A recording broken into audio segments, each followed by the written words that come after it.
রাজনৈতিক অপচেষ্টার মাধ্যমে অনেক ভাইকে অন্যায়ভাবে গ্রেফতার করা হয়েছে, নিরীহ মানুষদেরকে হ্যারাসমেন্ট করা হয়েছে। ওই জায়গা থেকে আমার দায়বদ্ধতা ছিল যে আমি অন্তত বেঁচে থাকতে, যেখানে আমরা মৃত্যুপথকে নেতৃত্ব দিয়েছি, আমি বেঁচে থাকতে অন্তত আমার একজন ভাইকে এভাবে অন্যায়ভাবে গ্রেফতার করা হবে, তার সাথে অন্যায় করা হবে, ওইটা আমি বরদাস্ত করতে পারি না।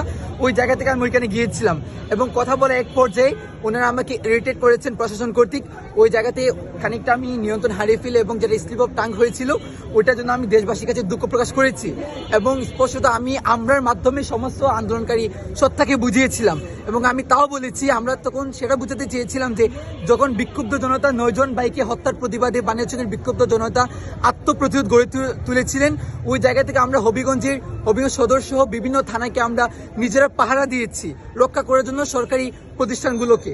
ওই জায়গা থেকে যখন আমাদেরকে ব্লেম দেওয়া হয় এবং শহীদের রক্তের পরিপন্থী কাজকে, যে 9 জন ভাইকে শহীদ করা হয়েছে এবং সারা দেশে এত শহীদ হয়েছেন, তাদের শহীদের গণহত্যাকে তাকে হাইড করে আমরা কেন সন্তোষকে কেন এরকম একটি ঘটনা ঘটলো এটাকে সামনে নিয়ে এসে যারা সন্তোষের প্রতি মায়া কান্না দেখিয়ে যারা এত গণহত্যাকে বৈধতা দেওয়ার চেষ্টা করেছেন, তার প্রতি আমরা বরাবর নিন্দা জানিয়েছি। আজকে এটার জন্য মূলত এখানে এসেছিলাম, আমাদের বৈষম্য ডেকেছিলাম। ধন্যবাদ।